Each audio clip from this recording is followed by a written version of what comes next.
Hey everybody, let's talk about how language shapes our realities with my buddy Mark England. He teaches a very unique and ultra simple method of shadow work called story work. Mark is a language coach and he's on a mission to dramatically reduce the amount of unnecessary stress and drama in the world and to create more powerful, happy people as a result. He's a co-founder of Procabulary and Enlifted, which offers courses, coaching, and live events worldwide. And on this symposium, we have a few drinks and we cover lots of great topics like conflict language versus architect language. We explain the rules to our new soft talk drinking game, which we play throughout the show. How breath and story work can really change your reality. What Mark thinks the world will look like if the victim mentality continues to run unchecked. Mark's call to action to change yourself and to stabilize that change. How leveled up friends are a game changer. What story work is and how it works. How strong emotions, like chili peppers, burn twice. How the victim mentality is going to be very uncool in the near future. Mark also explains the best definition of victim mentality that I've ever heard. We discuss addiction to identities. We discuss how a robot voice can heal your soul. Why you should be more like a pirate. A bit about kombu, which is a healing substance taken from the Amazonian giant tree frog. Why political correctness is sterilizing our culture, and why you should be offended more often for your personal growth. How hate speech has nothing on self-hate speech, and why you should wear a tracksuit with confidence. I hope you guys enjoy this symposium. We had a blast recording it. Let me know your thoughts on it. This is, again, the first one that I'm putting out there. And you can find me at Jessica Depatsi _ that's DEPATIE. Enjoy the show.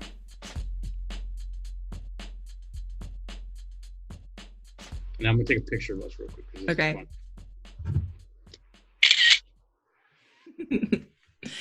Cool. Ready? Ready. Boom. We're recording. Mark England. Jessica. Is it true that when people start working with you, they develop a tic?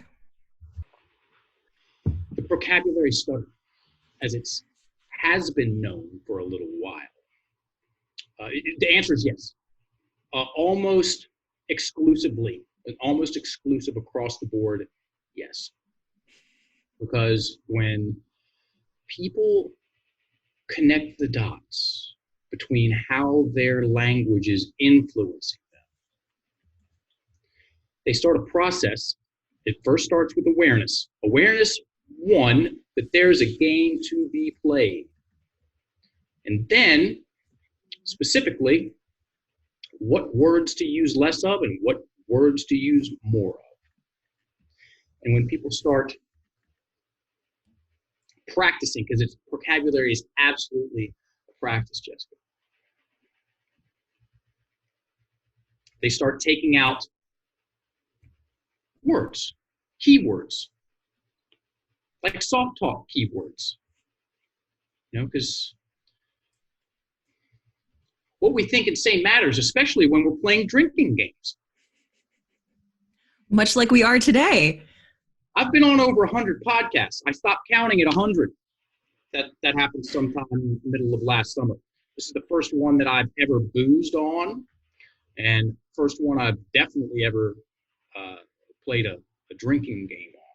It was your idea. I think it's a fantastic idea. And just to come full circle on the vocabulary stutter, the tic that people develop when they start remediating their speech. I mentioned it to Adam Chin, who you are in contact with. Mm-hmm. And he came back. That guy I think's a really great. You give him a concept and he'll come up with the name for it. He came up with Procabulary. He came up with Enlifted. Okay, he's a genius like that, and in a lot of other ways. And he came back and he said, it's not accurate English, and we'll just call it a speech embetterment. I died. I can't believe that one. We've got a speech embetterment.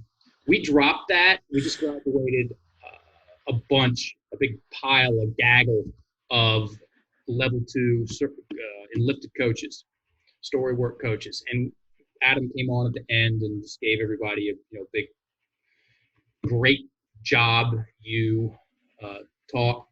And he dropped speech embetterment, and everybody just loved it. why did you ask me about that? Because you've been noticing something. Is that correct?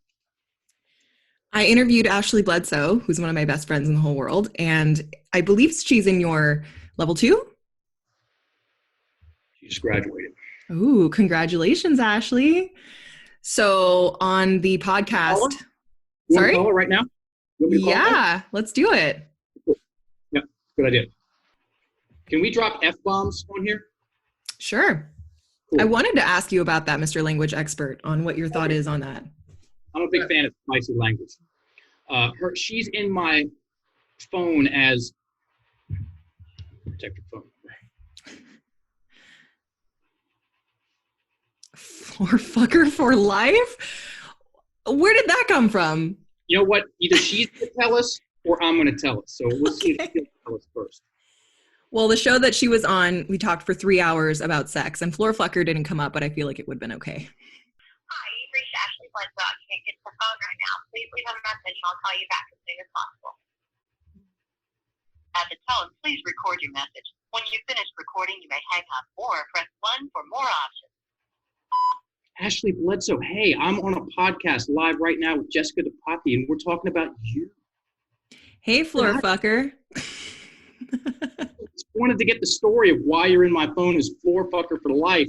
And I said, let's call her, see what happens. And you're doing something else. So I'm going to tell her the story and hope you're well. Yeah, and all those things. Love you. Bye. Call us back. Right. Calls back. Okay, I'll message her there. So she's call us back. So I lived at the Bledsoe. She and Mike have separated, and March of last year they're still together. Anyway, I moved out there. I lived with them for the summer. Oh, you broke them up, huh? All of a sudden they were divorced. Themselves up. They were on the way out.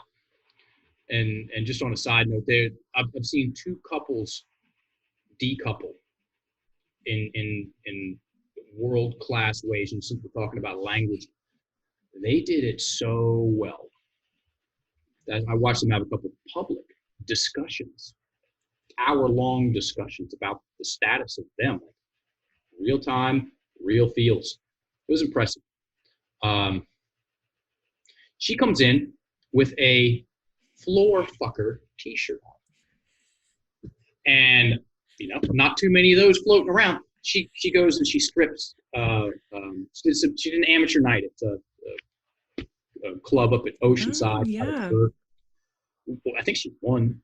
And then she got into pole dancing. And she had the shirt on and she had these boots, 6-inch stiletto heels. And I'm as much of a fan of nicknames, Jessica, as I am tracksuits and pirates and mixed martial arts fighting and words. So, and people's nicknames, they nickname themselves. So I'm like, there it is right there. That's your nickname. And she went with it. That's great. I hope by the end of this show, I can have a nickname. I don't get nicknames often, ever. What does that say about me? I haven't gotten that far. Well, we'll see. We'll see. We'll see what happens. They happen on their own. Yeah. So Mark and I had talked about, the game, right? I want to talk about that before I get too many points against me. Let me get a few in. Maybe, right? Possibly, perhaps, think. Okay, any more? Kind of. Oh, it feels so good to say those because for the next at least hour, likely. Is that one? That's pass. I'm going to be drinking a lot due to this new fun drinking game that we just came up with. And it was her idea, folks. We play a drinking game based around conflict language. So there's a subset of the English language called conflict language that people use accidentally and unconsciously to essentially force themselves to focus on the things that hurt, the times they were wronged, what they don't want to have happen, create massive indecision, the good stuff. So I started thinking about it. It was the first time I'd ever had the request to create a drinking game around vocabulary. And I'm like, okay, well, the easiest thing to do is every time someone uses a soft talk keyword unconsciously, accidentally, unsanctioned, they take a drink. So what are the key words? She just said them. I'm going to repeat them because we want you all to scrutinize our language. We're all in this together, everybody. The soft talk keywords are thinks, likes, maybes, sort ofs, kind ofs, I guesses, almost likes, perhaps, try, hope, one day. You can use them consciously by holding up a finger and going like that. So I guess I like my drink selection. Or I think we need to talk about abracadabra. Or I hope Jennifer McMaster is having a good time on Lifted Level 1 coaching certification. She is, by the way. She's doing great. She shows up. All you got to do is show up and say the things, say the stuff, and feel the feels, and the magic will happen. So yeah, that's and just on a side note, hey Mark, Jessica, what's the big deal about soft talk? I've never met anyone that says they love prolonged bouts of indecision. My actual nightmare. It's a quite common occurrence. And those words, folks, they create that indecision. They make you look at yourself and your imagination as flimsy, as wishy-washy, as uncentered and off balance and insecure. And it also, there's a lot to it, truth be told. It kicks the can down the road about stuff that 95% of the time we know is true. So I guess I need to spend some more time with the kids. Take out the That seems like a very reasonable thing to say. It does. And then things get really real when the guest, the soft talk, is taken out. Good catch on the keys. I need to spend more time with the kids. So now instead of thinking about whether I'm doing it or not, I now own it. And you'll know if it's true by how you feel about saying it. Then the scary stuff comes in, which is behavior change. And it also creates a very peculiar situation, psychologically speaking. I think I'm avoiding the conversation. How many I's are in that sentence, Jessica? I think I am avoiding. I just gave it away. There's two.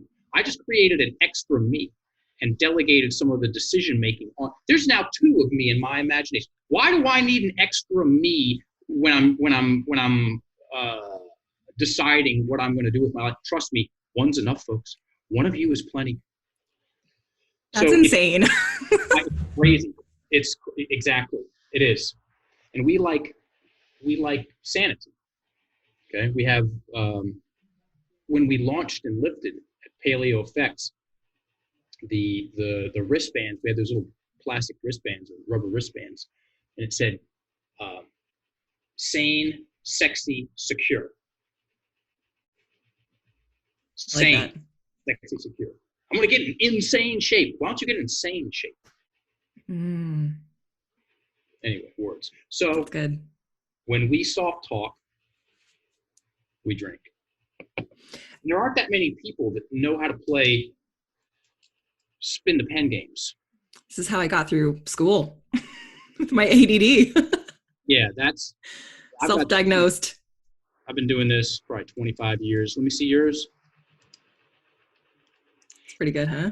Never gotten that one. Have you seen the one where they spin it around? Oh. You do that? Like that? Well. So as soon as my Adderall prescription ran out, well, more like I realized I lost my sparkle and I was needing to regain my strength in college, I learned how to spin my pen. It was a lifesaver. Tell me a barbell shrug story. Barbell shrug story. Barbell Shrugged, when we went to our first team meeting in 2012 or 13, was the first time I realized that people were different than me. Shocking. We did a personality test, the most basic MBTI test ever, and it changed my life. And from then on, that was one of my big spiritual awakenings. It was just simply doing 16 personality tests. And so I will always attribute my spiritual growth to the Bledsoes and the Barbell family. And I never got a chance to meet you while I was there because I was on my transition out while you were on your way in. But I'm glad we're connecting now. Yeah, very cool. Very, very cool. I'm glad too. Yeah, there's a lot of people that can attribute a lot of goodness to Barbell Shrugged and the Bledsoes, and we are absolutely one of them. Definitely. For sure. We got introduced to the fitness industry through the best podcast in the game. I mean, what else can you? It's it changed our business model forever. It changed the landscape of our company forever. Yeah, and Mike and I, we welded each other. We welded each other. We welded ourselves to each other at the hip for a solid year and a half. Cool. During that year and a half, I saw your persona change. Did you? Yeah. You were a little bit more East Coast and buttoned up before you came onto the West Coast. And I do know that you spent a long stint in Thailand, so I'm not trying. Damn, is that too late? Right. Damn. Yeah. Go ahead and drink. Well, I need to get back to that.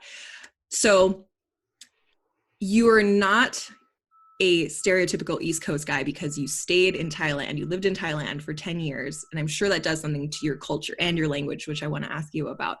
But I remember you changing and it was cool. It was really cool. I loved seeing that. I love seeing people morph into new versions of themselves and try out new things. And the same went for the Bledsoes. The same went for everybody. I was still on their Slack channel when you were coming in and everybody was doing the vocabulary, like core language upgrade, which is amazing. And I remember Elise saying, "This is changing my life." And I was already checked out of that moment, so I wasn't going back into it. But I'd heard you on a podcast a few months afterwards and it blew my mind. And I could have gotten the course for free, but I decided to pay for it. And I went through it and it changed the way that I talk and think and the way that I delegate and all sorts of things. That's music to our ears. You know, we say very frequently, if anyone gets more out of these programs than we do, then, you know, but lucky everybody. It's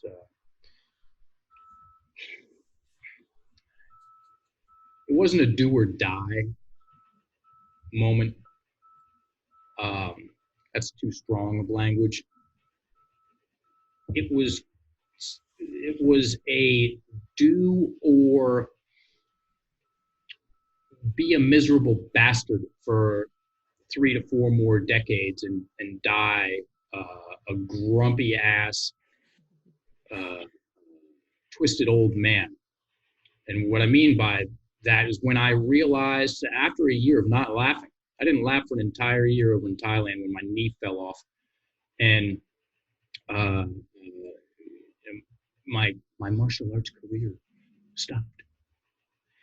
And I accurately recognized that I can tell myself this woe is me victim story, how I had been wronged by life, genetics, I was somehow doomed to fail, you know, all the good stuff. There's something wrong with me, not good enough, yak, yak, yak.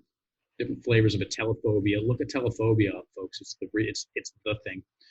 And I looked down that path and I was like, dude, anything but that. Anything but that. I will take anything but that version of myself. And the language, remediating my language. And when I say language, folks, I mean internal dialogue and external dialogue. Changing what I think, changing what I say, changing what I text. It's made all the difference. It's the most practical, as in I can practice this. most practical thing I've ever come across as far as personal development. Because guess what? To say that our language is constant is it's an understatement. It's relentless. That's usually the last thing people recognize before they go to sleep is their voice in their head. And it's usually the first thing people recognize before they even know they're awake. It's like the body is waking up and then there's my thoughts. There's my voice in my head. Yeah. The core language upgrade that you teach in the online course that's available for anybody to join at any time, that is the easiest form of shadow work. I think the best thing that you could do. It's so simple that I feel like it could put my show out of business. Because shadow work, it's all about bringing the unconscious to your conscious. And when you start to just change the words, a few translations here and there, it can be that easy. It's definitely part of the program. It's part of the solution. It's part of the solution to the victim mentality. So I wanted to ask you, is shadow work directly correlated to people who are insecure? Where does the shadow work the soft talk, does it come from insecurity, or does it come from some other place and then turn into insecurity? That's a good question. Very good question, Jessica. It's one of those, what came first, the chicken or the egg? Is the way the English language is used currently an expression or a current modern day expression of the collective, ingrained, unresolved victim mentality, or is the English language reinforcing it? I'd have to go with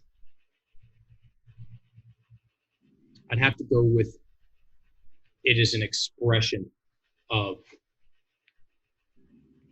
I don't know. That's okay too. I really don't. I think about it sometimes. I'm like, did somebody tweak the English language? Did somebody get in a room somewhere and say, okay, this is how we're going to get people to tell themselves stories about themselves in order to keep them in the dark, in confused, and most importantly, in chronic upregulated stress responses. Because when somebody uses the soft talk, that's the indecision. When somebody uses projections, blame game, that's where the venom comes from. Somebody uses negations, which force people to stare at worst case scenarios. It's where the worry comes from. Jessica, I can't keep focusing on my past. When I say that, what do I force myself to look at? Again, my past and the good stuff? No. The bad stuff, which tightens me up a little bit. It gets my breath up, trapped in my upper chest. And most people's, you've been in the fitness industry for donkey's years. Most people's breathing mechanics are wrecked. Their breath is just trapped in their chest. And very not fun things happen when people live like that. I used to live like that, and I was convinced it was the world's fault. I have to apologize for this noise. By the way, we're getting our septic tank drained or pumped, or I don't know what it's called, but one of the magic elements of living in the country, septic system being pumped while you're doing a podcast. I live 10 minutes outside of a one-stoplight town. I'm currently in a big city right now, but I love that. I like the country. Love a good septic system too. Sure. I like that you teach to pay attention to your breathing and the rhythms of your chemistry in the course or in your certification course, because to me, communicating is like giving and receiving. How are you in similes, by the way? Is that okay? I like it because you regardless of how you're using it, if you give it the finger, and you did, so that's ownership. Listen, when you're playing this game, awareness is everything. Connecting dots is everything. Mike Bledsoe, Ashley Bledsoe, they were my family's lake house a couple of years ago, and they're like, they put on rubber bands. You can do that. That's some high level practice. Okay, you snap yourself every time you catch yourself working on whatever pillar of conflict language you're working on. There's only three: negations, projections, and soft talk. That accounts for roughly, this is unofficial numbers, 85% of the ways that people terrorize themselves with their words. Mm-hmm. It's an inside job. Shadow work is most of that is, from my perspective, is an inside job. I mean, who has shit talked me more than me? Nobody. It's not a contest. Well, you add this drinking game in with it, and now I'm just getting confusing. So we'll see where this ends up. But I love that you talk about breathing and the rhythms of your body, because communicating is like giving and receiving, which are the physical manifestations of our breath patterns. So when we're communicating, we're giving, and we're not breathing and taking in something for ourselves. I can see how that has us upregulating. And could you explain upregulating, or that state of upregulation? Sure, glad to. So when I say upregulation, I mean sympathetic nervous system response. I mean a stress response, as opposed to downregulation, which is rest and digest, feed and breathe, parasympathetic nervous system response. Everything's cool. Okay. Sympathetic response is everything's not cool. A parasympathetic response is everything's cool. How I remember, I've said it, I've talked about it so much, I get it now. And when I was initially talking about this subject material, I would remember the difference between the two, because it's kind of weird language. Parasympathetic, it's a parachute and it's just descending down. Thank you for that. Okay. Sympathetic, you think, oh, there's sympathy. Someone's feeling for someone. No, it's not that. So in the Enlifted Coaches community, we have a saying: good breathing equals good coaching. Now, what is good breathing? Good breathing is low and slow. You want your breath low and slow as opposed to high and rapid. High chest breathing, rapid high chest breathing, that's like the most uncomfortable thing ever. And that's where most people reside, or most people's breathing resides. And we have a couple of companies based around language and story work. And if pushed, not even pushed, just nudged, maybe even just tickled, breathing is more important. Work on your breath, folks. Work on your breath. There's a variety of different breathing methodologies: rebirthing, pranayama, Wim Hof, XPT. I think that's Laird Hamilton's. There's a lot of. Type in breath work. Watch what happens. Art of breath. Develop your breathing mechanics. Get your breath back down where it's supposed to be, which is in your abdomen. And guess what's going to happen? The best shit that you can possibly imagine is going to happen. You're going to feel much more comfortable in your own skin. And when you feel more comfortable in your own skin, you know who else feels more comfortable in their own skin? Everybody around you. Jessica, have you ever been out on a date with someone and they're like all tight and nervous and rigid? I'm sure I have. Yeah. What was that like? It makes me tight and rigid. Just you doing that right now. I feel constricted. They're loose, they're relaxed, they're there, they're present, they're fun to talk to, they're good listeners. It's the exact opposite. Dating. You want to be fun to go on a date with? Go on a date and breathe well. You want to be a prick to go on a date with? Go on a date and hold your breath and be nervous. Okay? Because guess what? When someone breathes in their upper chest, it's called amygdala hijack. Look it up. Your ability to listen goes way down. Okay? It's like talking to a brick wall. When someone says that, we've all had conversations with someone, or at least talked to someone who's very emotional. I mean, actually, you can't talk to them. It's you're listening to a monologue. It's not a dialogue. And the breath up here, bad listening. Breath down here, great listening. I'm a professional speaker. I'm a professional speaking coach. 80% of the time, the first thing that we talk about when it comes to presentation skills is reducing your rate of speech by roughly 20%, so you can breathe better. That's interesting, because that's not at all, and I get it, that is not at all what I was taught early on in the era of internet marketing, which is fast, punchy, no pauses, keep their attention, energy high. But I do notice that about you. You speak slower, but it also has me leaning in and listening and waiting. And also I match your breathing pattern. That's another thing. Often when I listen to these internet marketers and they're talking fast and punchy, lots of great information, I find myself going, like I need to take a breath. Good job. Thank you. But I'm still going to take a drink because I'm enjoying this.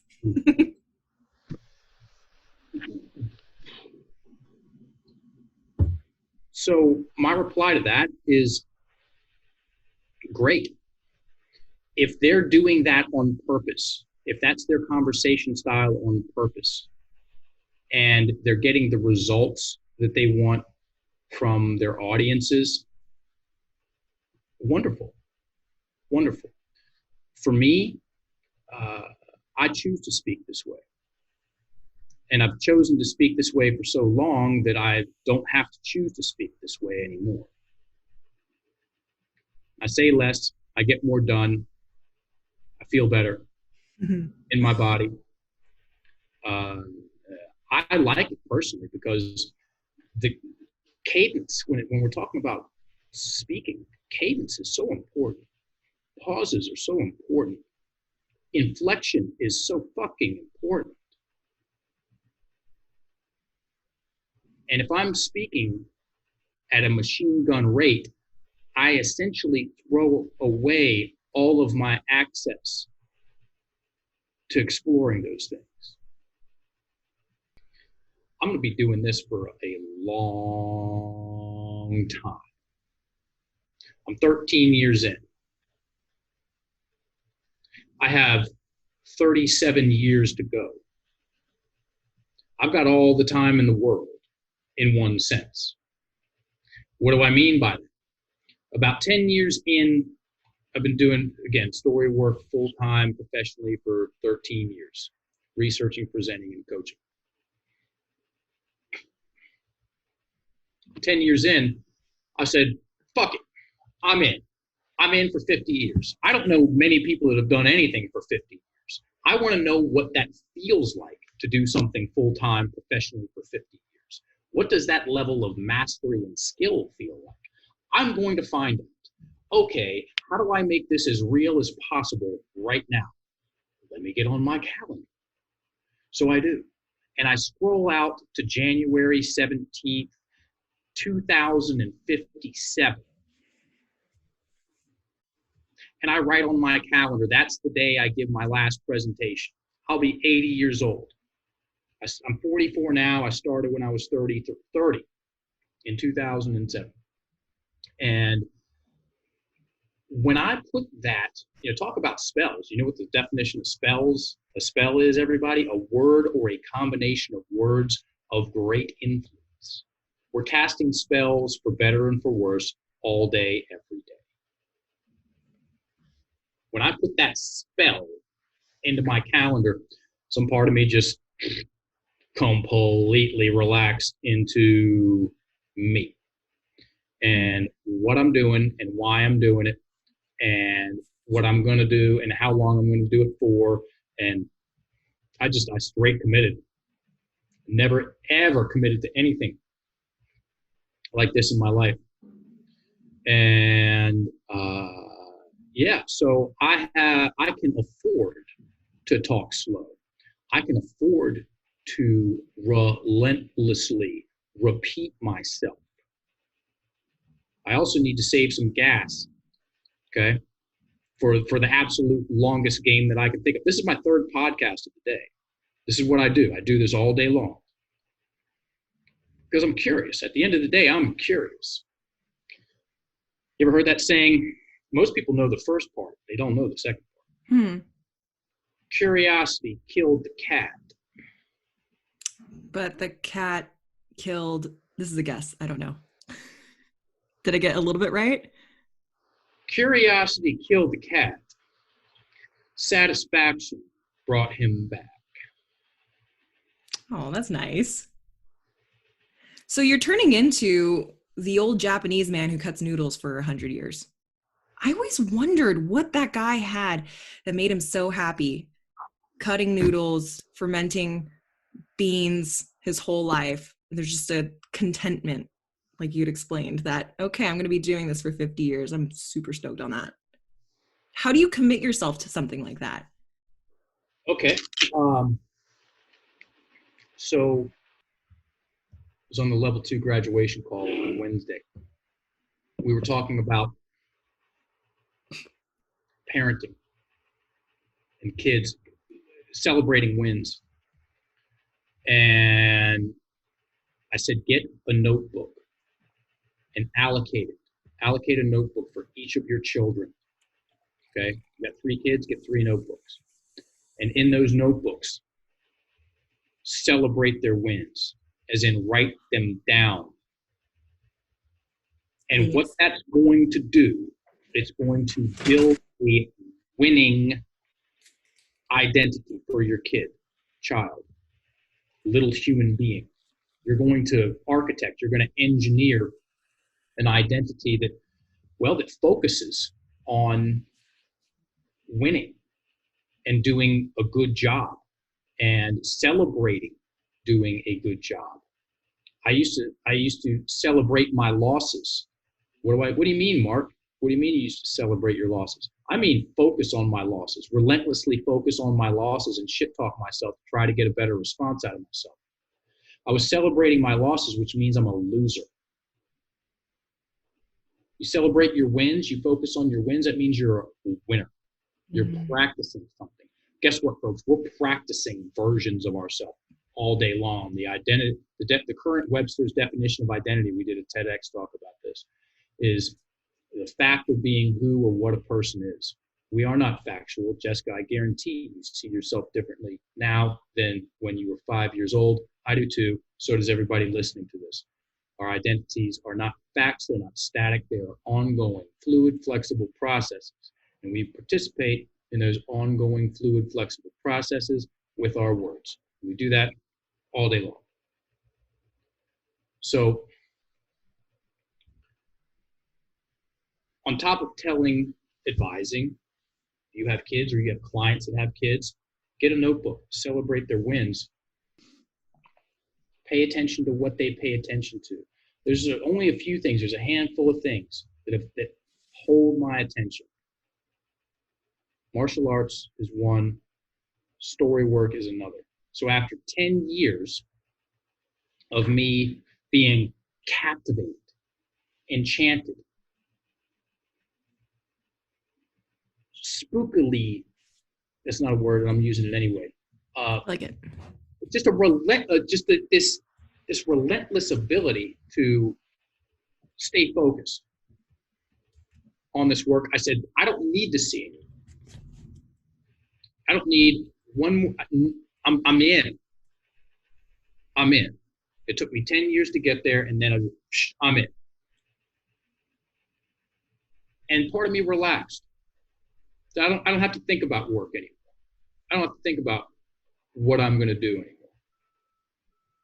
I'm either going to do 50 years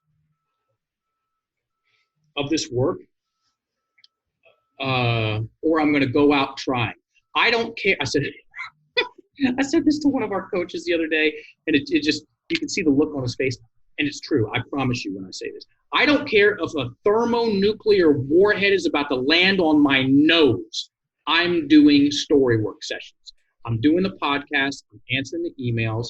I'm selling the courses. I'm creating the courses, doing my part of this.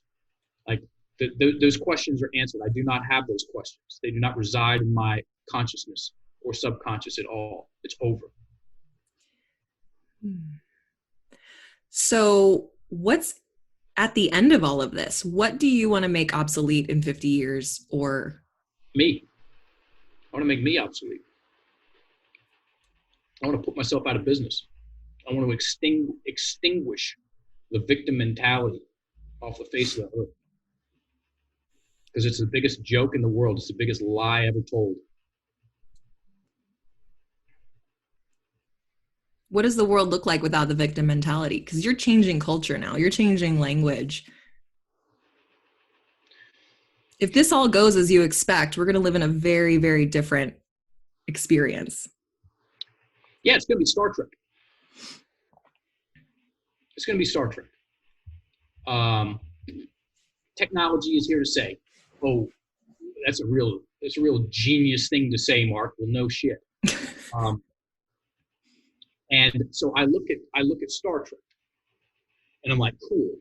They got the gadgets, they got the gear, they're on a spaceship flying around, shooting stuff and zigging and zagging over asteroids and having adventures, and they're warm. They have their emotions, they have their feelings. You know, we got there's all kinds of everything's going on. You got they're still kissing and hooking up and having fun and stuff like that, and they're alive. And then you got the Borg, which is what we get if the victim mentality is left unchecked, in my estimation. Because the victims, they need saviors. They have to have them. They seek them unconsciously. The victims have to have villains and they have to have saviors.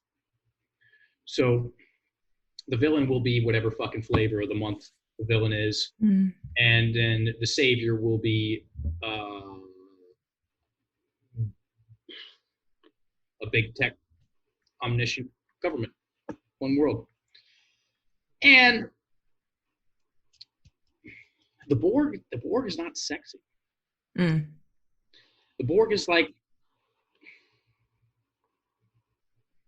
the Borg is... He just drank, everybody. I witnessed some soft talk.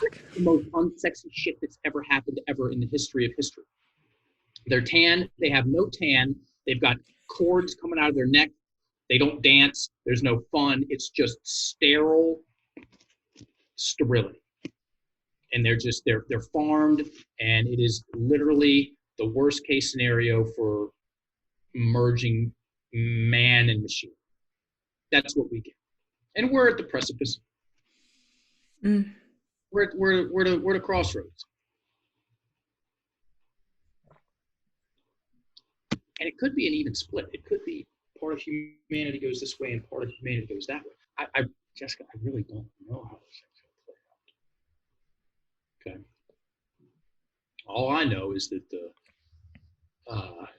the more people that are cognizant, aware, and let's just say it, excited about using their language in more clear and focused, constructive ways, first and foremost for their self conversation. This work, folks, it's the mask in the plane that drops down. Make sure your mask is securely fastened before you help someone else with theirs. You know, we're seeing a lot of that right now, socially speaking. A lot of people trying to help other people with their masks, no pun intended, COVID, before they've got theirs securely fastened. What I found is I've got so much work to do on myself. That's where my greatest leverage lies. Talk about shadow work. Okay, I'm going to go out and try to get someone else to change. No, change yourself. Change yourself. Trust me, it takes an act of Congress to change yourself, to create change and stabilize change. Because anybody can change for a weekend. The pros are the ones that stabilize the change. It's a commitment. It takes work and dedication. Big time. Big time. And you know how to make that so much easier, folks? Get around friends that are doing the same thing. That's a game changer. Leveled up friends are a game changer. Leveled up friends, leveled up boyfriends, leveled up girlfriends, leveled up parties, leveled up communities, leveled up businesses. You know what, folks? You don't need many. You get 3, 4, 5 friends that are like gangster about personal development like you are. That's all you need. That's all you need. And then throw a party and invite other people. It's so easy. It's fun. Right. Cheers to that. So when we're talking about story work, you're talking about language shaping your reality. And we haven't really gotten into what story work is, which I want you to talk about in a sec, because you have an amazing free weekly Facebook group that I haven't been able to go to lately just because the one CrossFit box that's in this whole region has one class at 5, so I can't go to it, but I do watch the recordings. Oh, very cool. So on language shaping reality, they've done studies in terms of time and color. I'll give the color example because it's easier for me to explain. There's evidence that a person doesn't perceive a color until the vocabulary that they have distinguishes a meaning that sets it apart from the other colors. So if the only color that only word that they know for green is green, then all they perceive is the general shade of green, as opposed to the Irish. I'm not sure if this is accurate, but I'd heard this before, that there are many different words for green, many different shades of green. Therefore, they perceive different flavors of green. The same could go for the snow example. I'm from LA. The only word that I know for snow is snow, because it's the stuff that falls from the sky at Big Bear. You go there once a year. But living in Canada here, now I've learned about freezing rain, there's sleet, there's fresh snow, there's snowbank, there's blizzard, whiteout, all of these different words for snow that now my reality is less limited because I'm able to perceive these different varieties of snow compared to where I was in California, where my vernacular was limiting me to one word. So in terms of shadow work and language, we might inherently feel an emotion, but we don't have a word to explain it. So we just put it under the heading of another emotion. And that makes things tricky because, well, when you don't drive in freezing rain the same way you would in snow flurries, right? Which is why I designed the Shadow Work Library as a library, so that when I'm done, there will be a resource out there that just lives on the internet that gives a comprehensive list of emotions and what one might want to do with that.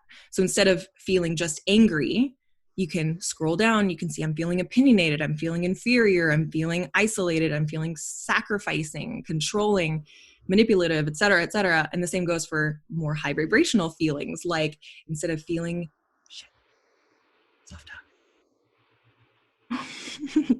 Instead of feeling happy, you understand that you feel vitality or free or inspired or strong. And that's why I was really am really excited to have you on today, because language is probably the biggest component of shadow work and the reason why I put this out there. And I'm feeling as if it's going to be something that I'm going to dedicate myself to for a very long time, because it lights me up and it is so important. And I want to make the victim mentality obsolete, hopefully in less than 50 years, because I don't think I have that in me, but that's what it takes. The word, pun intended, is getting out, Jessica.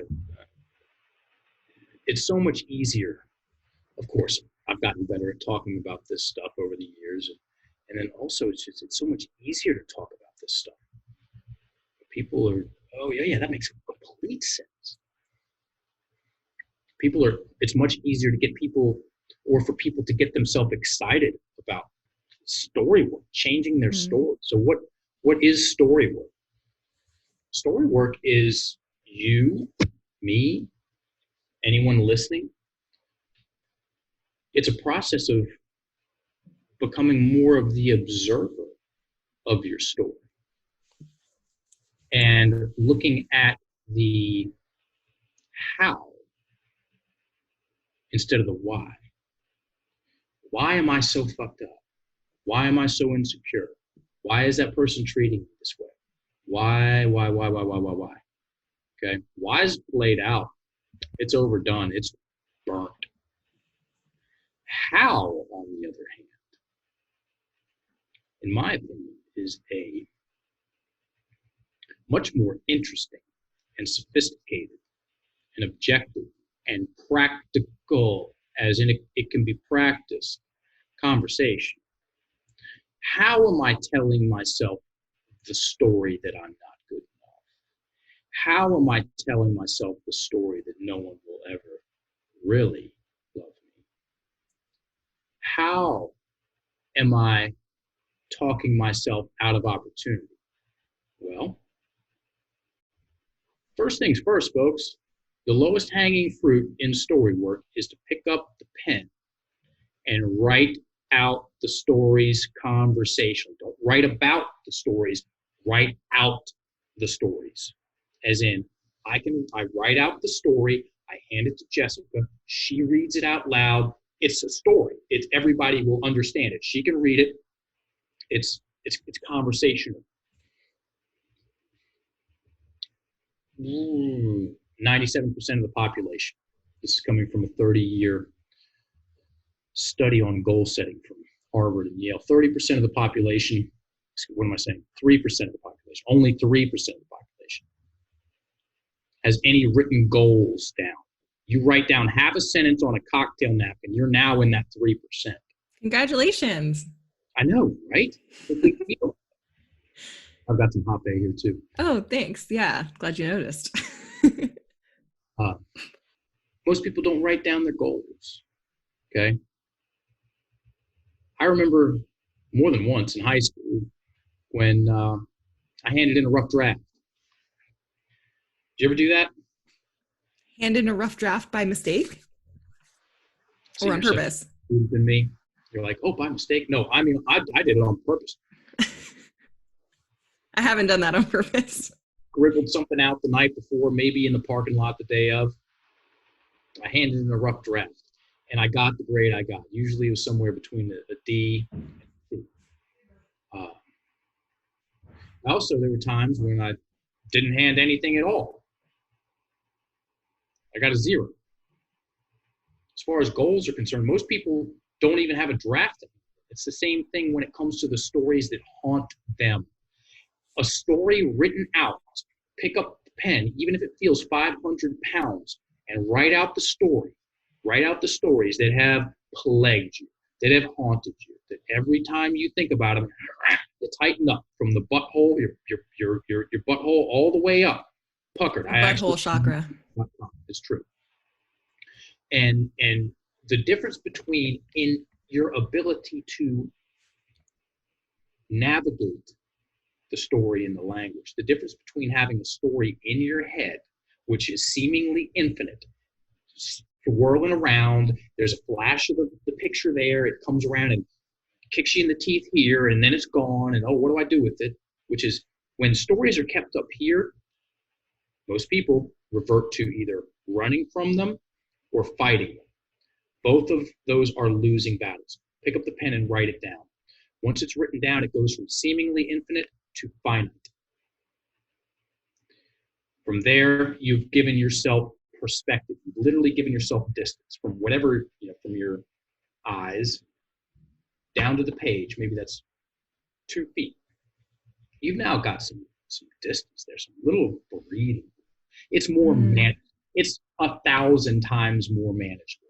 And then if you study the how of storytelling, you can start to change the way that you tell the story. You can slow down your rate of speech while you're telling it. Okay. You can take breaths at each punctuation. That's going to further down regulate you, which, as I believe I said this before, as the breath descends down into the abdomen, the periphery opens up. When the breath is trapped in the upper chest, we've got tunnel vision. It's locked. It's locked on that pixelated image of what happened and what happened means about us. Because there's our interpretation of what happens, and then there's the meaning we assign. And if we want to change the interpretation and the meaning that we assign to it, then there is no better way, generally speaking, than to pick up a pen and write out what happened. Story work. And then from there, the more you know about language, you can start taking out soft talk. You can start changing projections to reflections. You can see the negations. You turn it into a game. Done well, we did. I'll give us credit. We gamified this thing. We made it cool. And we did it in tracksuits. I can talk about tracksuits. I can talk about pirates. I can talk about MMA on top of language. I want to talk to you all night. I'm sure you have other things to do, though, so I guess I can't do that. How are you for time? What time is it? 6:06. I can go to 7. Yay. Okay, great. Let me just get myself a refill here. Gosh, I can go through these things like crazy. So Jennifer McMaster, your recent student who is on our team, she's also co-authoring a course called Grace and Grit with me, and Dr. Danielle McGinnis.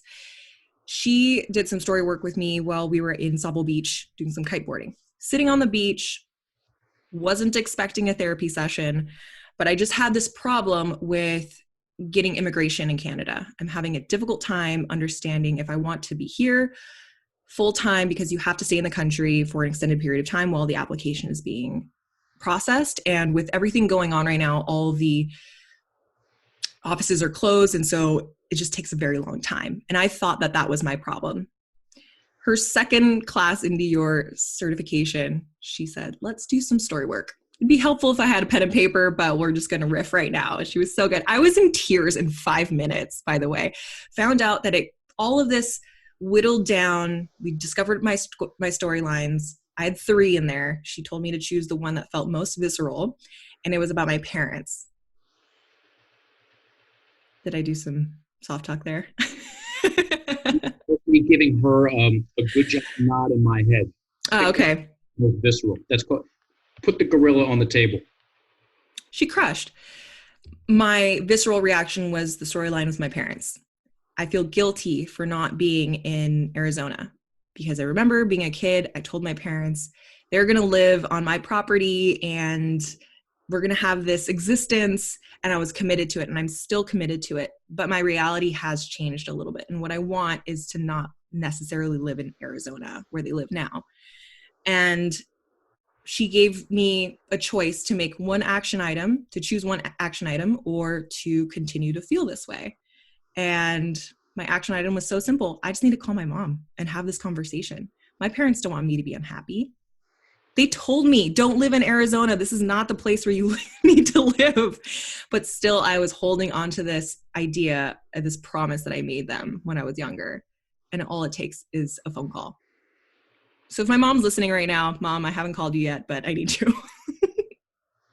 Chances are good, Mom, you're going to get a phone call about it. Mm-hmm. But it was great stuff. I feel really good about that conversation. And I was shocked at how quickly I got from the logical brain trying to make decision, upregulated by all the options, to crying on the beach, laughing, crying, because I was so excited about this new methodology that we're going to adopt. Good. Please take it and share it far and wide. It helps people feel what they need to feel. It helps people feel what they need to feel all the way through Joseph Campbell said it. He said, any feeling felt all the way through is bliss. So, yeah, I tell stories from time to time, and the certs included. And as far as stories that hurt, I got a story about that. So, well, let me ask you a question first. Do you have any friends that are strangely gifted with the ability to eat hot peppers? That's me. Really? Mm-hmm. Tell me about that. I grew up with hot peppers being a comfort food. Never heard that one before. You got I'm me. Korean. We eat soup so hot. You live in Thailand, you know this. So hot that you're sweating, eating like this, patting your forehead. And that makes me happy. I met him in Thailand. His name's Brian Olson. That's not the name I was expecting. No. He got red hair. From all the hot peppers. Good friend. I haven't spoken to him in years. And he could just eat hot peppers. Like those little rat shit peppers over in Thailand. You got the red and greens. They're really hot. It just like that. Like that. He told me this story once. He's sitting on a stone wall down in Jamaica, chewing on a Scotch bonnet pepper. And this Jamaican dude walks by with dreads and goes, "Pepper burns twice, boy." I thought about it. And when he told me that, I said, "Buddy, you're right. There is a lesson there, if I've ever heard one. Pepper burns twice." You eat a hot ass bowl of Korean soup, go eat some, 5 out of 5 flaming star level sumtum in Thailand, Carolina ghost peppers, whatever. And guess what? It's burning going in, it's burning coming out. That's the best part. And it's the same thing with our stories, folks. They burn going in and they burn coming out. It's emotional going in. It's emotional when it happens. And it's emotional when you extract these stories and feel them all the way through. And on the other side is the lesson. Story work goes hand in hand with personal evolution. It absolutely requires courage and bravery. I hang out with brave people all day long. Whether they're most of the people I'm friends with are,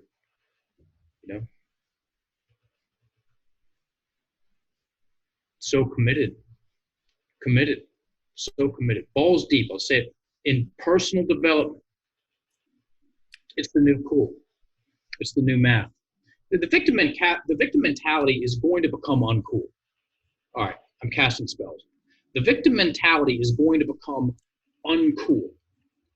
It's going to become very, very, very uncool. Because it is retarded. And I say that using the Webster's definition of the word retarded, which is to impede the development of. The victim mentality retards you. My victim mentality retards me. It impedes, it slows the development of me psychologically speaking. It impedes the development of me emotionally speaking. It impedes the development of me spiritually speaking. It even impedes the development of me physically speaking. And it is excruciatingly reliable in that way. It's a kick in the nuts. It's a kick in the badge. It's 2020. Everybody's in the conversation. It's horrible. And there's a formula to it. Have I recited the definition of the victim mentality? No. I'm holding out. It's wrong. I'm going to take a little bit out of the middle. Mm-hmm. The verbatim definition of the victim mentality. It is an acquired personality trait where a person tends to regard himself or herself as the victim of the negative actions of others, even in the absence of clear evidence. The victim mentality depends on a habitual thought process and attributions. That second sentence is right between the eyes, right where it belongs. The victim mentality depends, as in it has to have a habitual thought process. Habitual accurately implies duration and addiction. I was addicted to my victim mentality. Coming off of it, there were certain times where I would lay in bed. I looked like Ray. Remember the movie Ray? You ever see that? Jamie Foxx, about Ray Charles at the very end where he's lying in bed, sweating, shaking. I've done that, coming off of my identity as a fighter. Rough. That's what it is. Yeah, I imagine that's what coming off a heroin cold looks like. Sweating the bed through. That's how much we get addicted to our identities. Because when you change your narrative, you're killing who you thought you were. I associated all of my problems to I'm speaking hypothetically now, to my problems with my absent dad or my abusive mom. And then once you rewrite your story and you consider maybe it's me now. Maybe it's me. That kills everything that I thought about myself, about my situation. And I have to rewrite who am I now? I mean, what is identity? You said it. It's worse than that. It's that and worse than that. Mm. What do you mean worse than that? What do you mean worse than that, Mark England? When someone reinvents themselves,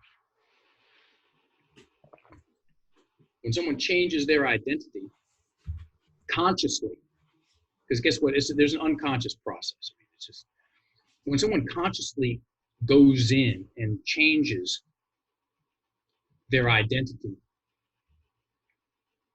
on some fundamental level, they're going from the question of who am I to what am I? Mm. Am I Mark England? Or am I the ability to create the story of Mark England? Those are two different things. It's very powerful. I get lost in the question. It's. Sorry, give me 1 sec. I need to kick my dog out. He's having a fit. Do you want to see him? Yeah, he's rad. He's so cool. But he's a little bitch right now. Wants to play. Out. Out. There's a difference between those two questions. Who am I and what am I? And when I've done it. I'll do it again. Reinvent myself. If that wasn't me, then what am I? I want to know myself as a process. I find that much more interesting. I mean, infinitely much more interesting. Because if I'm a process, then I am connected to all other processes. If I'm the story of Mark England, then I'm separate. We're talking about an existential crisis and an existential answer. We're talking about supreme separation or absolute connectivity, absolute connection. And it can be, I'm simple. I really am. I talk a big game, and I'm a simple dude. The victim mentality has to be birthed out of some core idea of separation. And we're not. Separation from yourself and your identity, or separation from the other in terms of your identity? I'm separate from it. They talk about community being one of the best antidotes to addiction. What about connection to nature, connection to the universe? I have to make myself connection prone. The victim mentality makes people disconnection prone. I want to ask you a personal question. Oh, this fucking dog. You are a master of language. You're on your way to becoming a master. Y'all don't become masters in 10 years, but I know you're close to it, although I know you have a long way to go, and I don't want to take that title away from you when you're 80 and you can really I'll get there in the next 50 years. I'll get there in the next 37 years. Awesome. Agree with that. To your average person, you're a language master. Do you, when you're in conflict and you're really trying to cut deep, I don't know if you do that, but let's say you do you use negations in all of your conflict language consciously to evoke those negative emotions? Rarely have I ever won an argument that I thought I won. Tell me more about that. You hurt somebody, they remember it. You win an argument and make someone else look bad. You just drove that nail or splinter deep, and there it shall reside. Yes, ma'am. Yeah. Some of the most profound things I've ever said are the things I've never fucking said. Pick and choose your battles. I mean, rarely have I won an argument that I thought I won. It's that simple. People remember how you feel. People remember how you make them feel. There's a quote about that. I think it was Maya Angelou or something along those lines. And that's true. And 95% of the time, I'd rather shut my mouth and digest it. It's my style at the moment. And I'm conflict averse.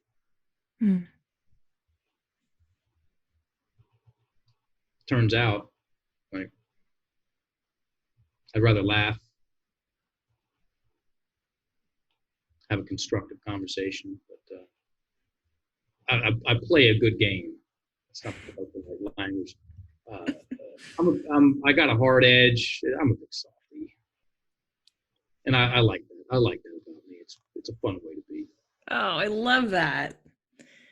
What would you say is your shadow work practice for you at the moment? How do you find things in your unconscious that you'd like to work on? Oh, that's easy. Smiling and breathing. Smiling and breathing. Tell me more about the smiling. Yeah, it's our stories are our own. Our languages are our own. We can do all kinds of things with them. You can write down a story. You can say it. You can say it slow. You can say it with breath. Then you can say it with a robot voice. No one was ever there for me. Oh my God. He's always disrespecting me. You're such a fucking weird guy, Mark England. I'll never be good enough. you can do redneck voice. My MP said that I was just, she didn't like the way I smelled. I mean, like we have so much room for creativity with the way we tell ourselves stories. And I look at things mechanically, mechanistically. Is that even a word? I don't give a fuck if it's a word or not. And I'm like, okay, well, if I've been doing that and I had a face like this and my breathing was like this and my body was like this, then I'm going to go do that thing and I'm going to open up and breathe and I'm going to put a smile on my face and I'm going to erase that thing. I'm going to bump up into some information. It all comes down to information. You know, there's a saying. This puts, might as well talk about epigenetics. I mean, since we're there. So natural. What is it, Friday night? Party! Epigenetics. Epi, meaning above or before, and genetics is genetics. Okay, look that one up, folks. Epigenetics. Because guess what? You inherited more from your parents than your eye color.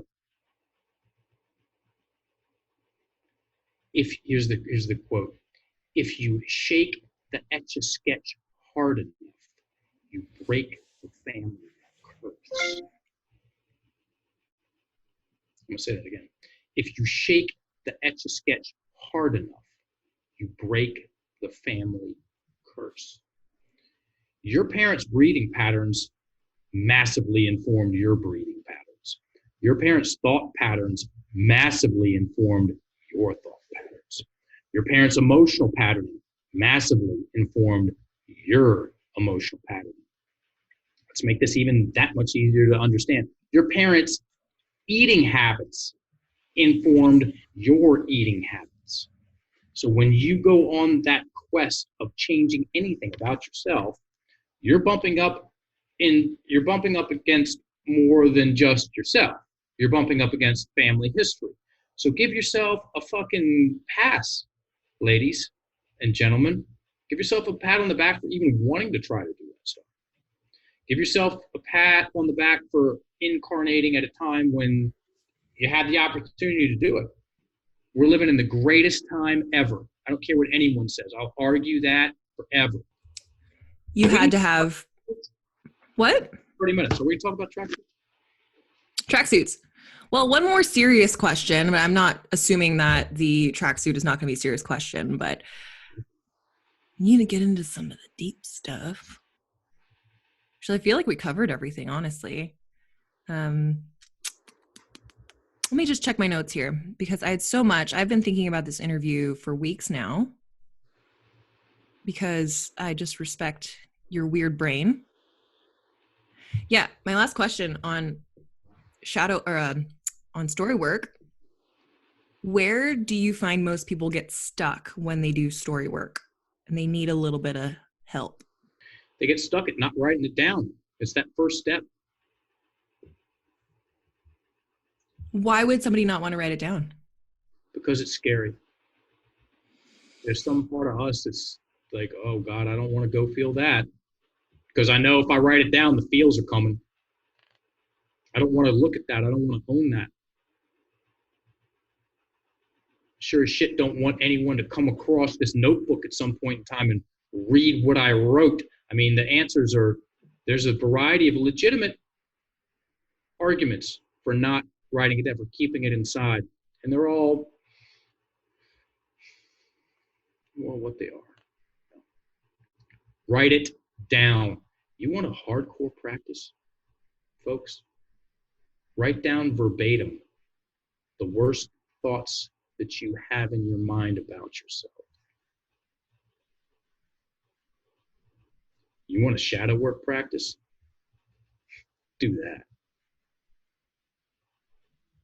Sometimes you're really spooky. And watch what happens. Some folks have even gone so far as to call me strange. Oh yeah, we've gone way past strange. We've gone into pirate territory. So that's another question I have for you on pirates. naturally. You study pirate history, of course. I do. How have you adopted any pirate language for yourself? Or the ways that they communicated? And are you teaching it to the masses? The people need to know. I have not adopted any pirate language. The way the English language was used in the golden age of piracy, which was late 1600s to early 1700s, it would be almost unrecognizable to us. What I have adopted is the philosophy.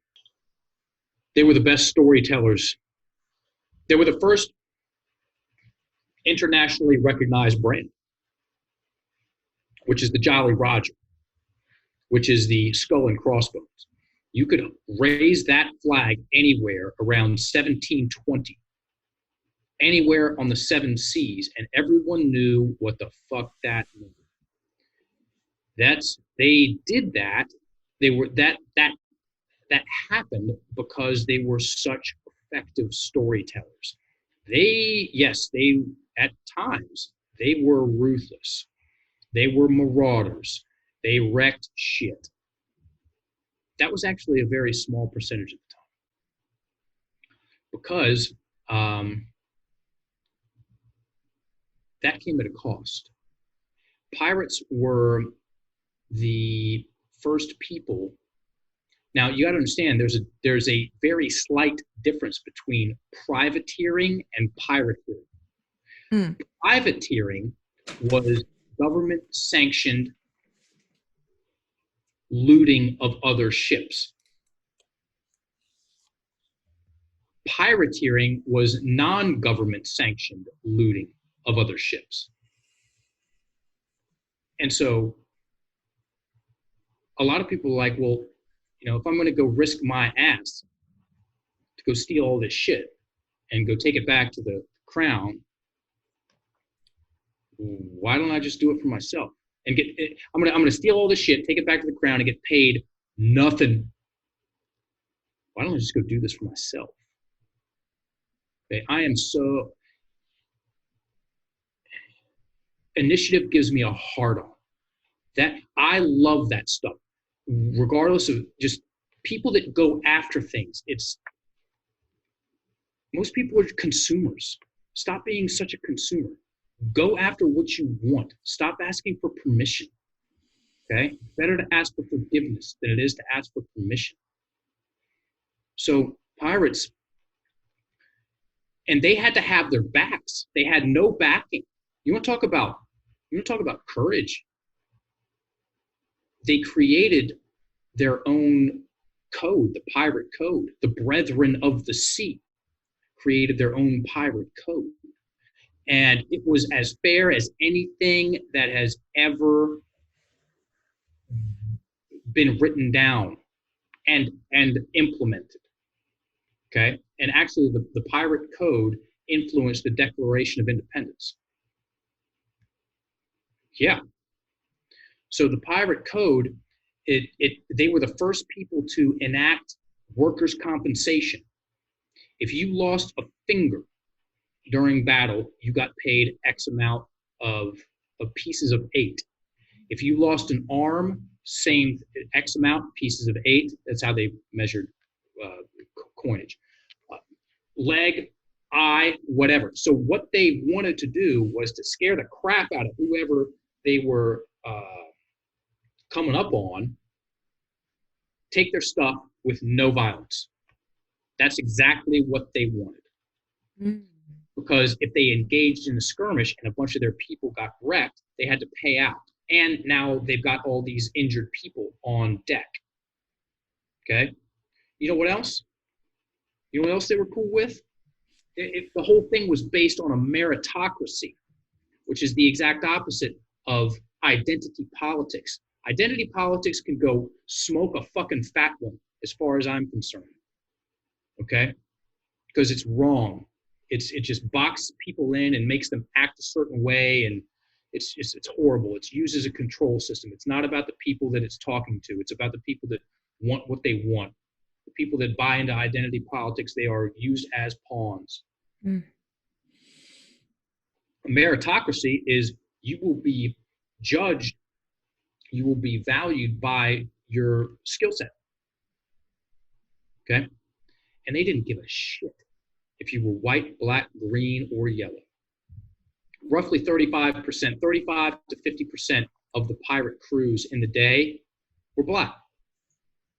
You know what else they didn't care about? Gay marriage. They didn't care what you did as long as you were good at what you did. Wow.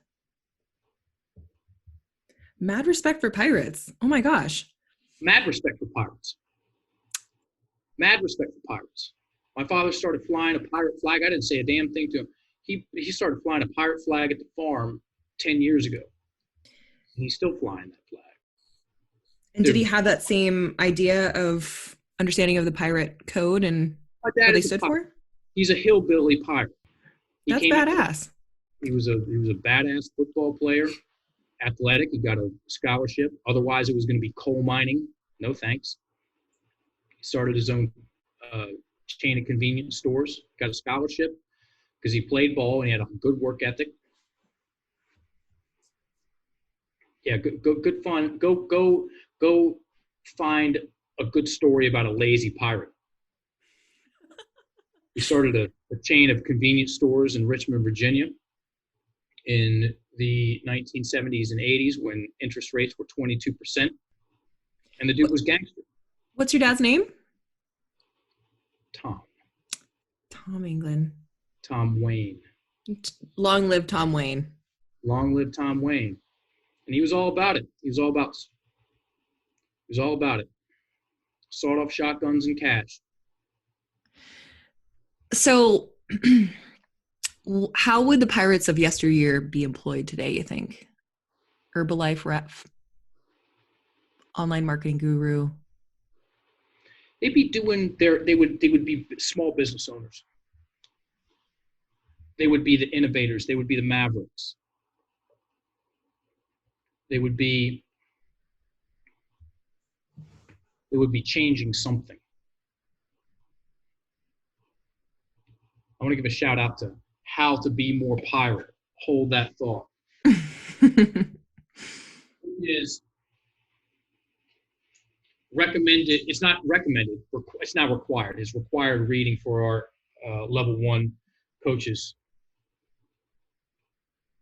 Be More Pirate. Or How to Take on the World and Win. I'd rather be a pirate than join the Navy. Okay, it has a Steve Jobs quote on it. So yeah. Can I read you some more quotes? Yes, please. And by the way, I knew that you were inserting your piracy into this course. I just knew it. For 30 years, I've sailed the seas, and I've never seen good come from, oh, goodness yet. Him as strikes first in my fancy. Dead men don't bite. Them's my views. Amen, so be it. Israel Hands, that's kind of a weird quote, the weird language. Israel Hands was the right-hand man of Edward Teach. Edward Teach, Blackbeard. Blackbeard sailed the Chesapeake, and his hideout was down at Ocracoke Island on the Outer Banks of North Carolina. I grew up going down there. While you're looking for the next one, Mark, do you think that you have any piracy in your piracy? I don't think that's pirate. Do you have any pirate in your ancestry? I'd be shocked if I didn't. So here's a good one. Relative. The average man will bristle if you say his father was dishonest, but he will brag a little if he discovers that his great-great-grandfather was a pirate. Bernard Williams. So my dad, his family line, Irish, from the mountains, coal mining mountains of Virginia. My mother's family line, Kainz and Krentz, they were German. And they were master boatsmiths. They had a marina on the Accomaco River, which is a tributary to the Chesapeake Bay. and they made something called skipjacks. A skipjack is a flat-bottomed boat, which is ideal for oyster dredging in shallow water. And they made the very best skipjacks in the Delmarva Peninsula. People from Delaware, Maryland, Virginia, and North Carolina would come and buy skipjacks from my mother's line. It's somewhere in there. Has to be. I'd also be surprised if it wasn't as well. In my lineage, on the Korean side, I don't know too much about the Webster side. Maybe we wrote the dictionary. Who knows? Wouldn't that be a fun thing to talk about? I should probably check that out. On the Korean side, we have medicine people, medicine men and women. Okay. And I've always been drawn to alternative forms of medicine. And I know that you had mentioned the hape that I'm snuffing at the moment. You're also in a combo, right? You're a combo facilitator. Mm-hmm.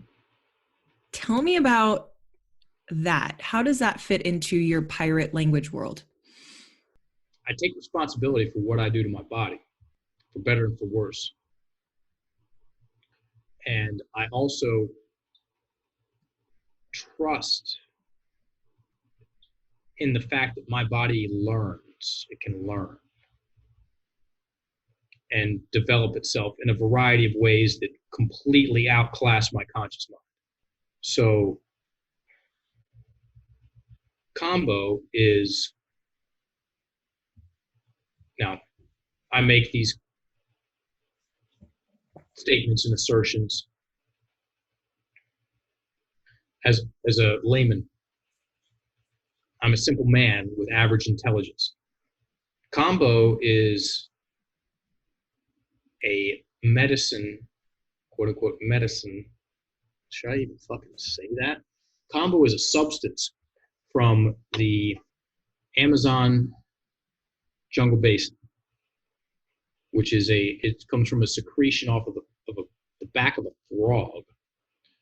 There's the giant pygmy frog. It's green, massive, big bug eyes. It's the perfect kind of beautiful, spooky beautiful. Nothing fucks with it. Because if anything bites that thing, it's wrecked. Not dead, just wrecked. And as the story goes, a shaman named Kampu had a tribe that was sick. And he tried everything he knew to do. Nothing worked. He goes into the jungle and prays. And has a vision. The guy has a vision. Take this frog, scrape the venom off of it, make burns on your tribe members, apply the venom, and it's going to expel the sickness, the illness.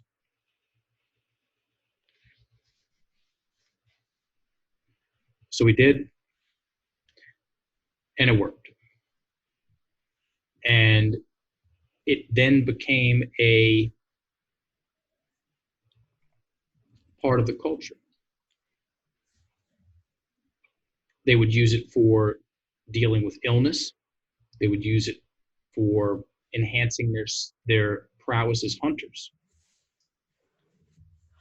And, it's debatable, 70s, 80s, 90s. People trekking into the jungle started, white guys, white girls, white guys, biologists, sociologists, started coming out with stories of this stuff. And, it's debatable who brought it out first. It was brought out from the jungle and people started using it.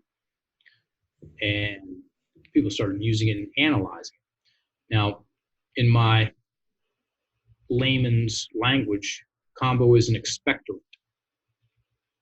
Let me back up. The tribes they considered it to be something that would expel things physically and metaphysically. They had this story of something called panema, which is dark energy that accumulates around people's hearts. And the more of this panema that they accumulate, it keeps their heart rhythm out of the rhythms of nature, and then chaos, disruption. It's like someone dancing with a bad rhythm ensues, and then Combo breaks this stuff up and they puke it out, they purge it out. So anyway, 2014, and I believe him. 2014, I meet Simon Scott, who is a British dude, super smooth, super cool, combo practitioner. I meet him in Costa Rica. And 2013, a friend of mine come back from Costa Rica, and she'd had 3 dots on her sternum. I'm like, what are those? She goes, it's combo. She told me what happened. She said it was horrible, and then it was beautiful. And just, I filed that in the weird shit I'll probably get into at one point in time.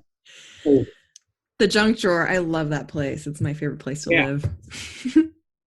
So I meet this dude, Simon Scott, who's one of the premier combo practitioners on the planet. ComboCleanse.com. That's his website. And I meet him. I see him walking down the hill. I like him immediately. I'm like, who's that dude? And they're like, oh, that's the combo guy. I'm like, okay, guess I'm doing combo. Do 3 days of combo. And I've gone and seen him every year since for a 3-day session. I started administering in 2015. Last year was a very busy year for me combo-wise as a practitioner. I had a website built. It was, all I had to do was click a button and it was up. I'm like, you know what? No. Just be the one-trick pony, dude. Shout out to Mike Bloodfield. He called me a one-trick pony a long time ago, and I thought, wonderful. I'll be a one-trick pony. I want to be a one-trick pony. Let me do this one thing. Let me do this one thing real well for 50 years and let the chips fall where they may. So combo it's magic. It's magic. It saves people. Okay, let me back up. It is an extremely complex substance. Peptides, known and unknown. And somebody inserts it through, you got to burn the skin and then put it in, put some on your skin, and it goes into your system. It gives your immune system. This is me being dude, I'm a language geek, okay? I'm a former PE teacher. I'm a former MMA fighter. What the fuck do I know? It gives your immune system a very complex problem to solve, okay? And it does so in a matter of an hour. And so you come out of it with a more sophisticated immune system. It builds people up, okay? Which goes back to what I was saying earlier when you asked me about it. I trust my body to be able to learn, okay? Look at the studies of what happens when people who just were incessantly washing their hands and using antibacterial whatever, okay? Trying to rid the world of pathogens. It's the same thing as our language. I'm going to sterilize the language, trying to rid the world of ways people can get offended. It's a recipe for fucking disaster. Listen, folks, you need to be offended. You need to be offended. You need to fail. Your parents aren't going to say that to you. You do. Because that's how you learn. That's how you grow. That's how you look at that stuff and feel the thing all the way through. And I only say that because I care. Well, I actually had a note in here to ask you about political correctness, but I don't think we're going to get into that today. But that was on my agenda because you're in the business of shaping language, helping people elevate their language. And with that comes, you're not softening anything. You're a proponent for not including soft talk. And soft talk can often be seen as a way to be polite or to remove yourself or the other person from really grasping onto whatever you're saying. And I think the same goes, I'm doing pretty good though with the soft talk. You're doing much better than I thought you would. Thank you. Shut up. So I have Combo right here, and I think that I will be... I know where you got that. You got that from Combo. You got that from Simon Scott. Really? All this stuff, huh? Well, that makes sense. That makes sense. Because, or I'm assuming you do, because that's the only person that I know of that sells the powder. Out of Sedona, right? Out of Sedona. Mm-hmm. That's what I were doing when we cruised through there. I used to live in Sedona. Oh, look at that. They don't ship to Canada anymore, so I'm running out of my goods. And while I'm unwrapping. Yeah, I do have something to say about political correctness. Great. Hate speech has got nothing on self-hate speech. I'm going to say that again. Hate speech has nothing on self-hate speech. You take care of self-hate speech, and hate speech becomes a joke. It's a fucking joke. Because what you're trying to do with the remediation of self-hate, of hate speech is change the way someone else is so you feel better about yourself. It's weak. It's weak and it's wrong. You can't buy into it if you don't believe it. Look at that. Combo friends. Cute. These little green jars. Magic. That's a shitload of Combo. Look at this. Girl. You do know how to tell a story well. You're even unwrapping this, and I'm like, oh my gosh, what's happening? Oh, wow. This is what Abracadabra. Beautiful. That's beautiful. Who made that for you? A dude we're making a nap with. Yeah, that's long past due. Well, getting into 3 minutes left on your timeline here. Let's talk about tracksuits. Angelo Cisco. Oh my gosh. One of my favorite people ever. Angelo Cisco. Met him through Barbell Shrug. Liked the guy immediately. I accurately identified him as a fucking gangster. He once said on a podcast, and I quote him all the time for this, he was giving this analogy of being an ant. I don't even remember the context, but I just say this part. Nobody's going to step on me today. And I think about that sometimes. It's an Angeloism. When I feel like I'm down and out, nobody's going to step on me today. Angelo Cisco invites me out to O'Hare CrossFit to do a workshop with Brandon Powell, who I recommend having on your podcast. He's a 30-year friend of mine. He's the premier Wim Hof instructor in North America. Second-degree Brazilian Jiu-Jitsu, black belt, deep in the mushroom game. Happy to make the introduction. So Brandon and I are going out to do a language and breath work workshop. I did Angelo's landing page for this workshop. There you go. And I'm thinking to myself, how can I possibly go out to Chicago and do a workshop at Angelo Cisco's gym if I don't have a track suit? Because I hadn't met him yet, Jessica. I'm just making this picture of him because he talks slow. He's kind of close to an Italian mobster. He's super Italian. Super Angelo Cisco. Everybody, Angelo Cisco, his dad did time. He'll tell you about it. It doesn't matter. And so I'm going out there. I'm like, how can I go out there and respect myself if I don't have a tracksuit?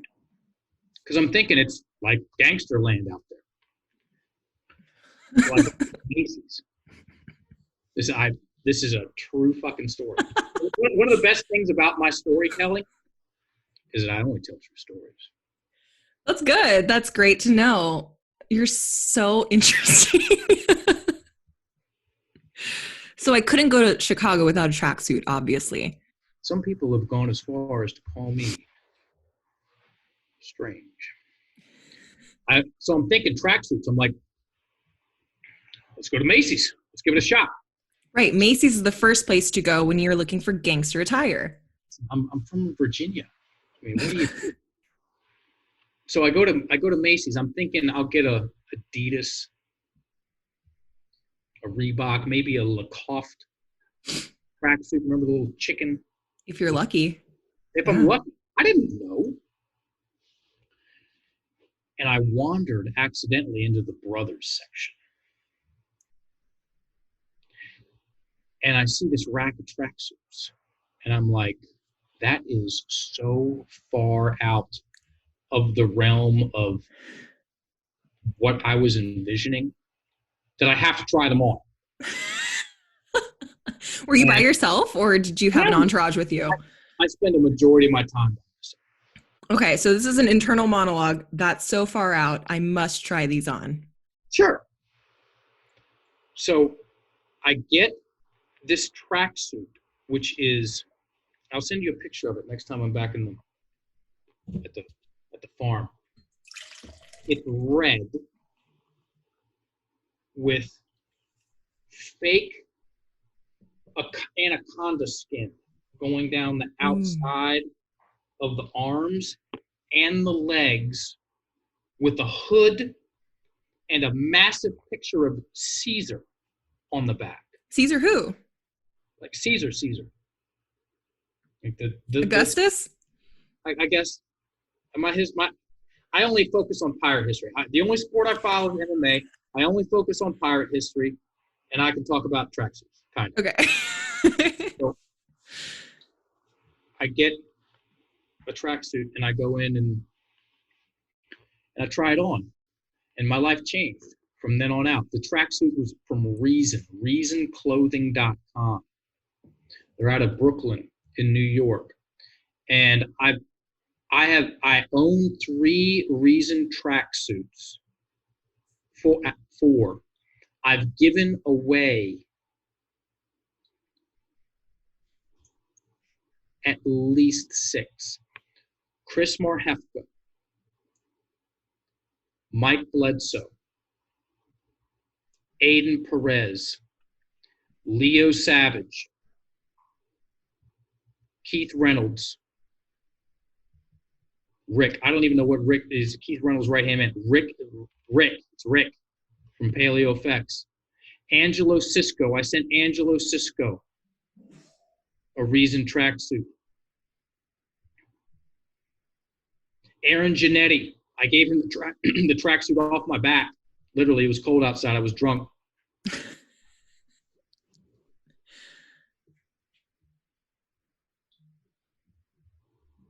A couple other people, I'm forgetting their names. Well, dude, you don't give any women your tracksuits? What is this?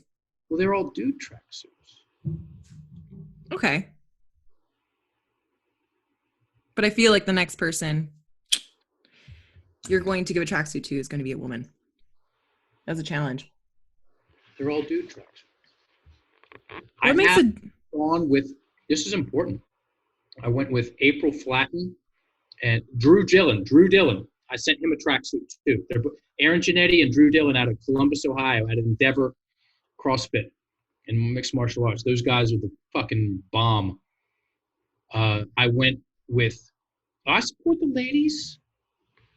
I know you support the ladies. I'm just saying we love tracksuits too. And Lauren Gillespie. Tracksuit hunting. And so we got Brandon Powell. I can also introduce you happily to Paris Robinson, who's that's a whole other conversation. He's my tracksuit consultant. I know Paris. Do you? Not personally, but I've listened to a lot of his stuff, and I really mad respect for Paris Robinson. Long live him. Would you like to have him on your show? Love to. Yeah, he's phenomenal about shadow work. Happy. Okay, so watch this. See this? When you write down something, folks, it's 10 times, 1,000 times more likely to happen. Done. I'm having dinner with him tomorrow night. Paris. 2. Thank you. Well, yeah. Lauren Gillespie and April Flatten, we went to Lady Foot Locker. We were out in the parking lot, and we called Paris to get some tracksuit advice. That dude's so stylish. And we went into Lady Foot Locker, and Lady Foot Locker's gangster. They don't have tracksuits. They've got ensembles. What do you mean? With the shoes and the... Yeah, they've got the tops. They've got the booty shorts. They've got the slippers and the hats. All the same shit. It's unreal. I didn't know. No one knows.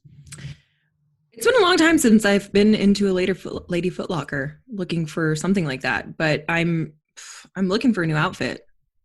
At least Lady Foot Locker in Southern California. So I've only ever been in one. So what does the tracksuit do for you and for all of these people that want to take it off of your back? Well,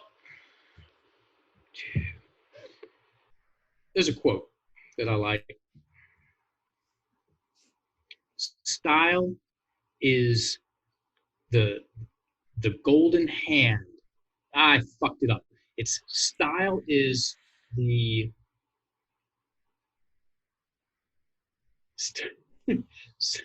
style is the golden hand that turns everything it touches to gold. I need that quote. I need that quote. Listen, tracksuits are fucking amazing. I mean, they really are. Put one on, folks. Go put one on while I'm searching for this quote about style. You know what? I don't even give a shit. I fucked it up, and I don't care. So, tracksuits, they're going to change. Chris Marhefka. There's another guy I gifted a tracksuit to, and another good dude to get on your show, man. Okay, so 3 people. That guy's, he's a beast. Thank you. Thank you. So Chris Marhefka. And ask him. If you get Chris on your show, ask him. All right? He's the CEO and facilitator of Training Camp for the Soul. Oh, yeah, I've seen him on Facebook. My God. Your outfit is glorious. Thought I was kidding. I don't know what your quote was about style. I don't have style. I wear the same thing every day because I can't make that many decisions. But if I had a tracksuit, I'd have some style and I could also wear it every day. If you interview Chris Marhefka, ask him to wear his tracksuit. I will. His tracksuit is blue with gold down the sides and the legs. I gifted him that tracksuit. I love that man. He's amazing. He is the embodiment. He is the embodiment of the work. And very handsome. Yeah, he is. For sure. The ladies love him. He's a handsome man, and he's a heart-centered man. And he's got a kick-ass gear, so it covers all the bases. I gave him the tracksuit still in the plastic, and he goes into a bathroom and Mike's Bledsoe's apartment house. He puts on the tracksuit, and all you hear is guttural noises. Oh, of pleasure? You think I'm kidding? I'm not fucking kidding. My goodness. Something clicked into place for that guy. Were you listening to him? Like, how did you hear this? Because I'm right outside. The door is flimsy. You guys are so cute. Just listening, ear to the door. What's he going to say? I got a picture of this. It's a picture. Do you know who Leo Savage is? Love Leo Savage. Oh my goodness. He is a mace master. Dude, he's the man. So I'm getting to it. Picture of me, Leo, and Chris in. There's dishes happening downstairs. Oh, you guys, look at that. Buddies. That's sick. There is a documentary out on Netflix called Mucho Mucho Amor. And it's about an astrologer, infamous Latin astrologer, who wears these capes, and he's famous for his capes and, of course, his love and the wisdom that he puts out. I imagine in 50 years they're going to have a museum pop-up thing happening for you where it shows all of your stages of tracksuits. And at 80 years old, you're going to wear the most epic, whoever space designer Star Trek thing is happening at that moment. It's just going to be lined up. People are going to shuffle through. This is the man who made victim mentality obsolete and gave us style. I'll accept that. If that happens, I will accept it with open arms. And I and the other enlisted coaches will have paid our dues. We're beyond committed. We're serious and sincere about helping people with their language and their stories and their identities.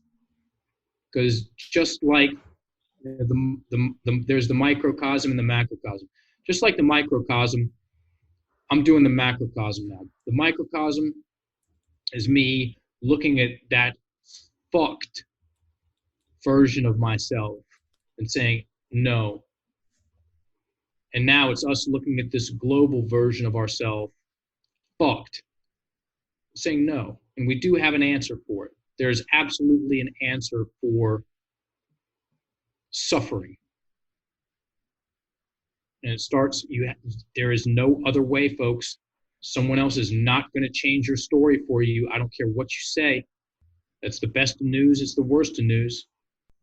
The last question I wanted to ask you that's been on my mind, just intense curiosity from one strange person to another.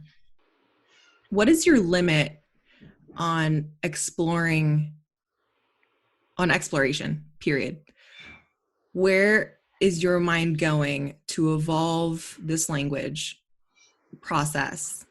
Where do you go to explore beyond the pirate code and the tracksuits? Is there anything weird you dabble in? And I'll say this, the reason why I ask is because I want to encourage people, if I have a mission here on this planet, it's to encourage people to dabble, try lots of things, Sure. Get weird. What's your weird thing right now? My weird thing right now, in comparison to other versions of myself, everything's pretty normal. Everything's pretty normal. My advice to the audience is, if the phone rings and it's weird and strange on the other side, on the other end of the phone, answer the call. Pick it up. Go do something. Go do something different. Go travel. I know it's not that easy at the moment. You can always travel internally. I mean, shit, psychedelics. Go take 5 grams of mushrooms and then pick up a pen 24 hours later. A heroic dose. Or go hang out with the person that you laugh the most with. I moved down to Vilcabamba, Ecuador, which is a small town in the middle of the Andes Mountains, 45 miles north of the Peruvian border. 75% of the reason I moved down there was because the guy that I laughed the most with on planet Earth was down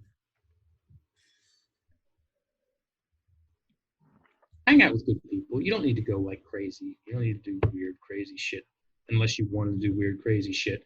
Unless weird, crazy shit is presenting itself to you and you feel the pull to go do it, then go do it. Okay? Fear and all, doesn't matter, whatever. hang out with people that make you feel good. Hang out with people that are interesting to you. There's a difference between friends and interesting friends.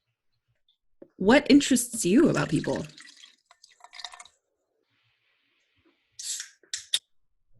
Well, I guess they're wise. Why do they do what they do? I always find it interesting to converse with people who've gotten really, really, really good at something. What made that person take that thing so far? What made the person commit? Learn to ask good questions, folks. You know, there's a big difference between how are you and what was the highlight of your day.